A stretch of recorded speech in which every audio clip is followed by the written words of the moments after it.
I'm an infinite being, just like all of us.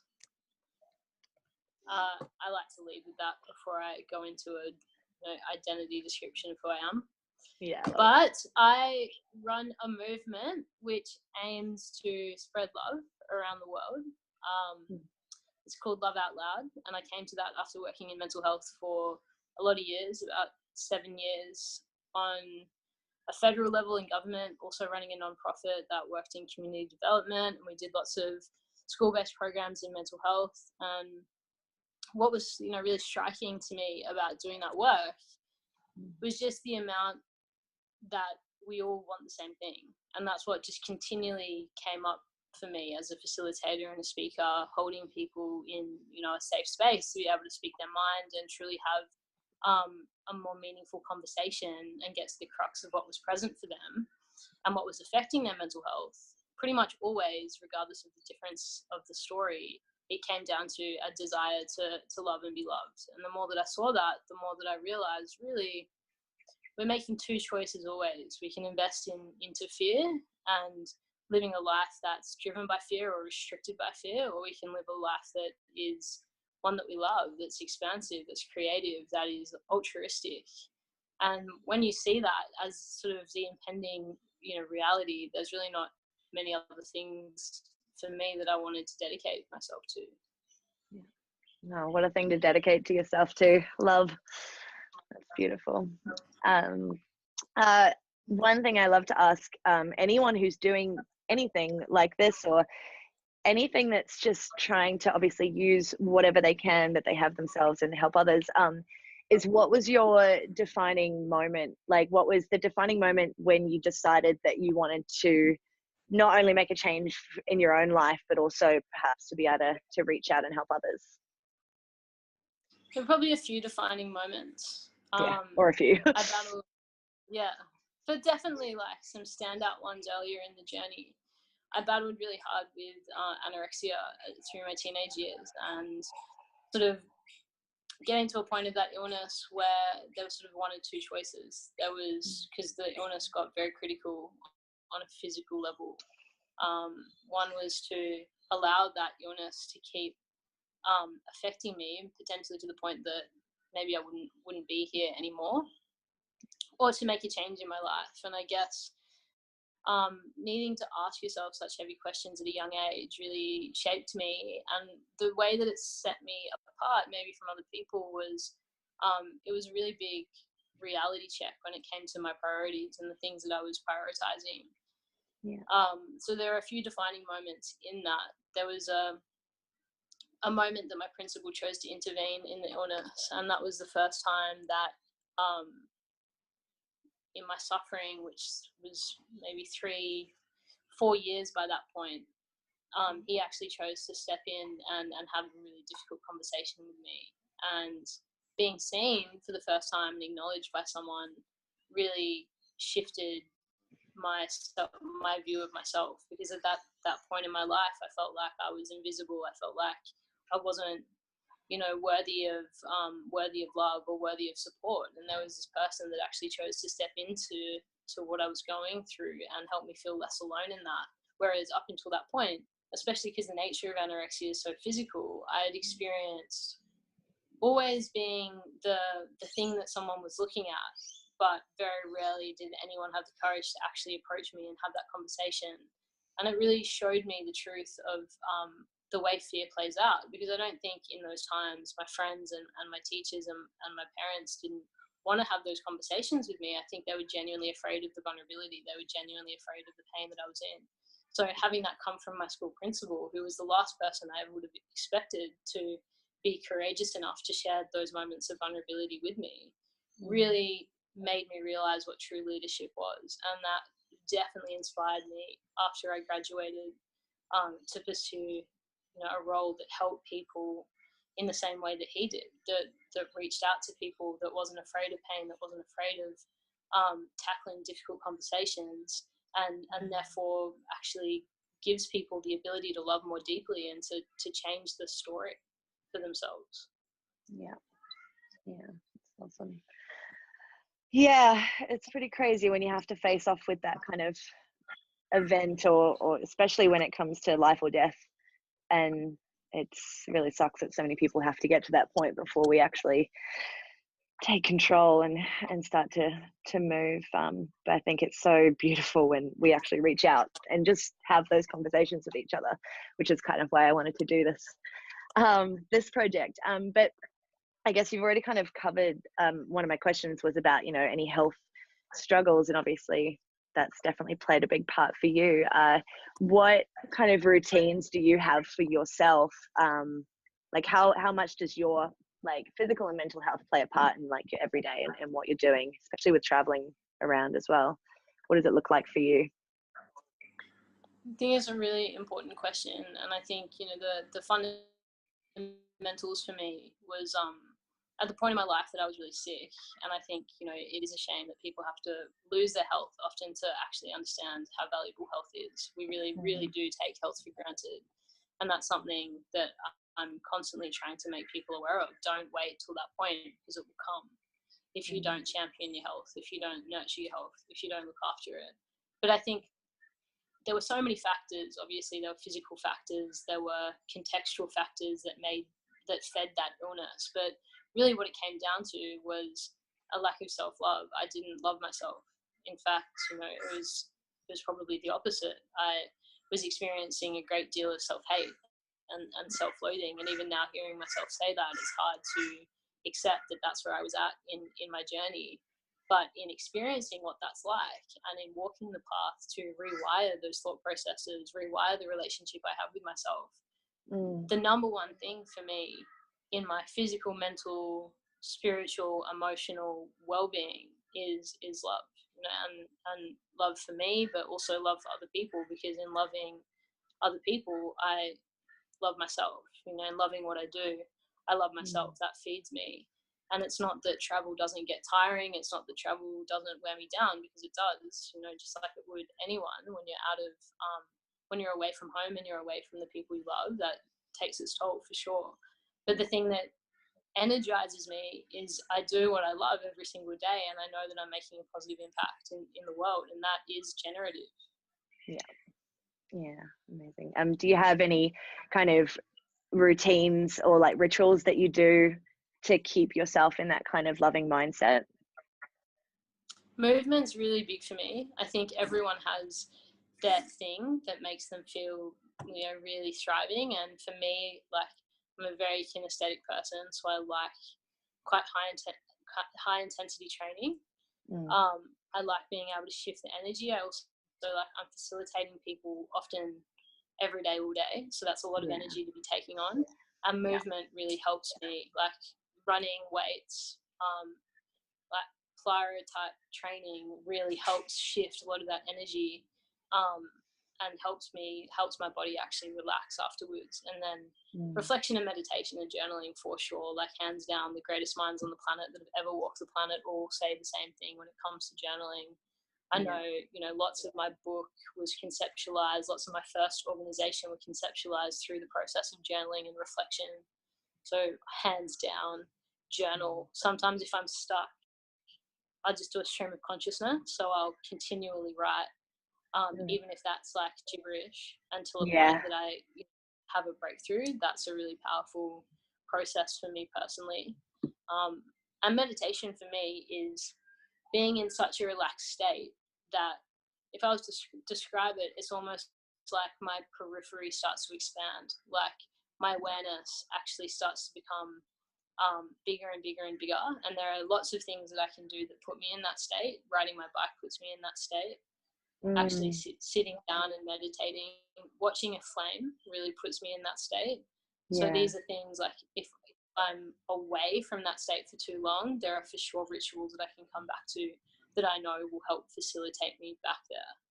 Being present with what's truly there, I think that's the most important thing. But we're so wired to only be present with ourselves when things are going well, and we're so programmed to not be present with ourselves when things are uncomfortable or painful. And that's I think very, very counterintuitive, because the reason we experience pain is because the pain wants our attention, and that the cure is actually by sitting with that, I believe. until you have that shift and that breakthrough. Yeah, that's a good kind of segue into my next question.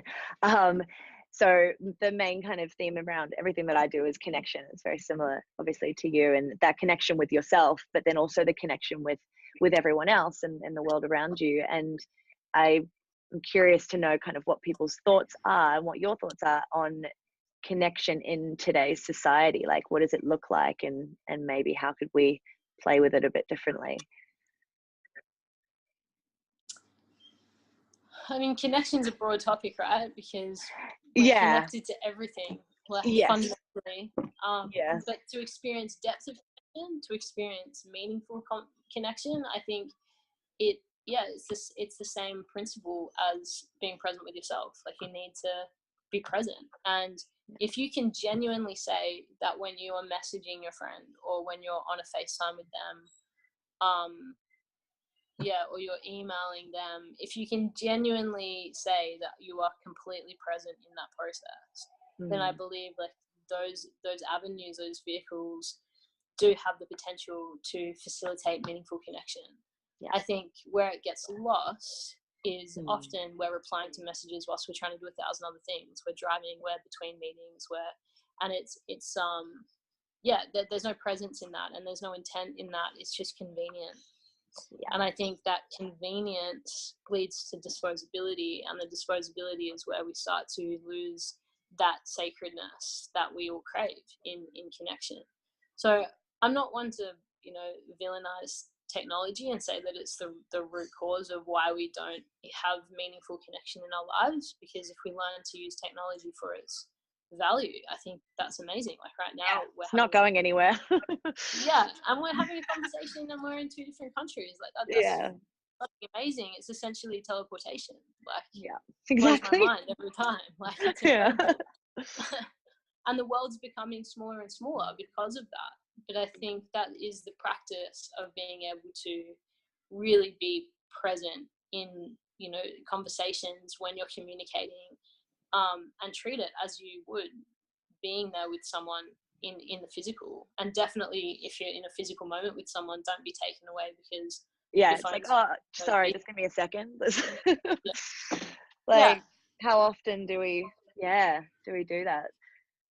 It's a very good point. Because I'm the same. Like, I love technology and we could be using it in such an incredible way, but I think we just naturally have gravitated towards using it in a non-productive and non-connected way.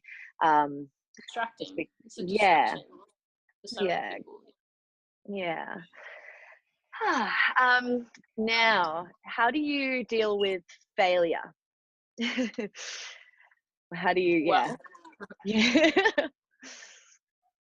failure, I think, plays a big role in every entrepreneur's life, right? Like failure it's inevitable for starters. I've definitely had to consciously shift my relationship with failure because someone that struggles with an eating disorder is generally a perfectionist, and I would say I definitely fit that category. But I also don't believe in shutting down things that are core to who I am, and I do believe that's core to who I am. My attention to detail, my laser-like focus, like these are things that are the traits of a perfectionist. But what I have done is apply them in a way that's not harmful to me, but actually productive. And my relationship with failure has really gone hand in hand with that. Like if I can reframe failure as the opportunity to learn, as the opportunity to grow, it sounds really cliche, but that's a big shift. A big part of some of the realizations I had early on in my career as an entrepreneur were the only real failure is if you quit, if you stop trying. And for me, that was really important to grasp and to truly believe and embody, because when I embodied that, I realized, well, I actually have the control to look at something that didn't go the way that I planned and pick it apart, learn from it, and actually start again, but more productively and more efficiently and more intelligently. And then I started to thrive off it. In fact, I was reading a report recently that said the objectives that Google set 50% of 50% of their objectives, try and get your head around this, Yeah. have a chance of failure. So at 50% of half of their objectives have a 50% chance of failure. Yeah. And that's one of the most successful companies in the world, you know, one of the companies that's growing and scaling at the most rapid rate. And I feel, you know, the reason that a company like that would have that, you know, they're not mitigating risk like another organization would. They're actually propelling their employees to embrace it, and they're making failure, they're normalizing failure, they're making it a part of their culture. And to me, that breeds success, because you're not afraid of dreaming big, you're not afraid of going that extra mile. And you know, it's only recently that I've sat down with my new business partner and scoped out the vision for Love Out Loud, and it's super ambitious. Sometimes when I hear myself saying it, I'm like, shit, do I really want to be claiming that? Because, you know, there's a really big risk. There's a big risk of failure.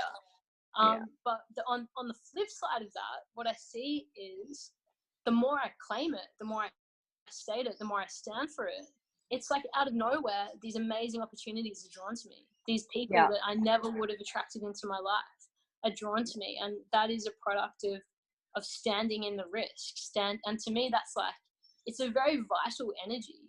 When you can stand in the face of failure and not be afraid of it and actually embrace it, you're highly, there's a fertility in that. Like a lot can grow from that space. Yeah. Oh, I love that. So true. It's kind of scary, but then, you know, that fear and that excitement is actually just the same reaction in our body, I think. So yeah. Oh goodness. So I mean, we've probably already covered this one, but how would you describe, like, in a quick kind of way, your why? Like, what always brings you back to, like, why you're doing it? Like, what's your why? 1,000%, it's the innate spirituality that I feel, which can be very difficult to put words to because it's a very personal thing.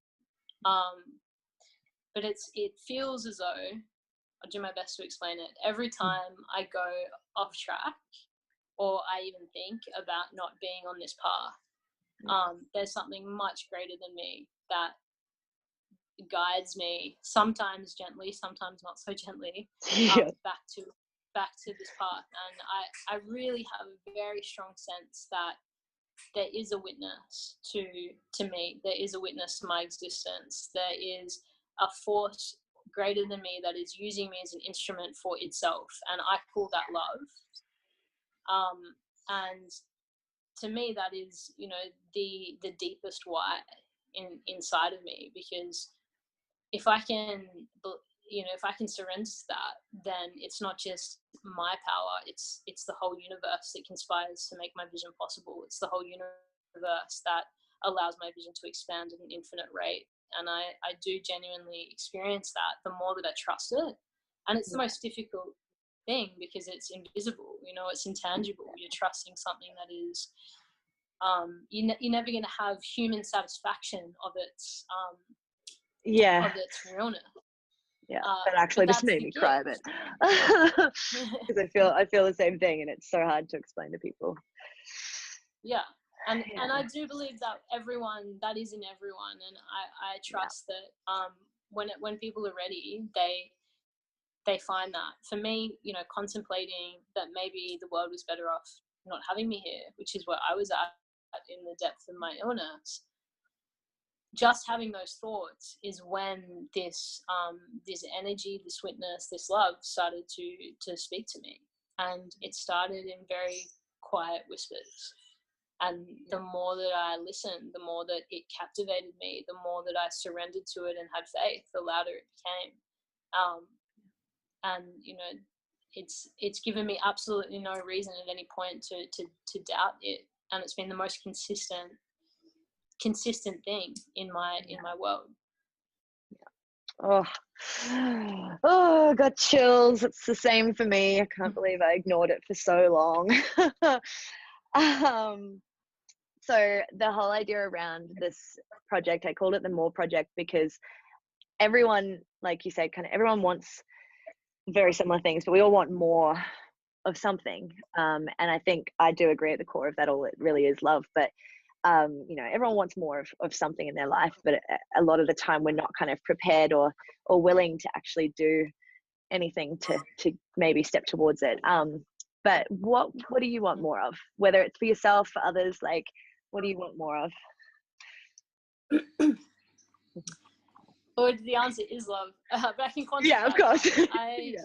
When for me personally, and it's, you know, my vision for the world and my desires personally aren't really separate from each other. So when I think about the intricacies of having my vision actualized, which is the globe living a more compassionate life, you know, everyone around the planet living in more harmony, I see the way that mothers would speak to their daughters. I see the way that lovers would, you know, resolve their conflicts. I see the way that governments would hold space for each other and understand, you know, differences of opinion.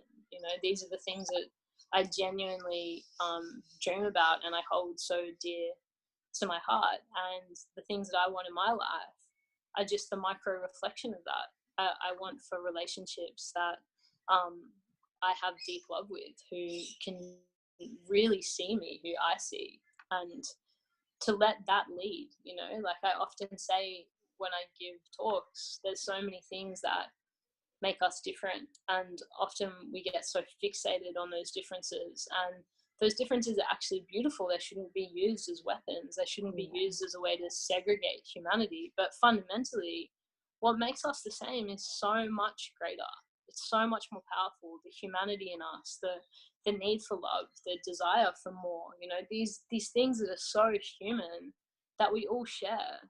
If we can agree on those things, then the rest of our differences sort of just fade away. They become details that we can celebrate rather than fight over. And we need to realize that we are not each other's enemy. That's really what it comes down to.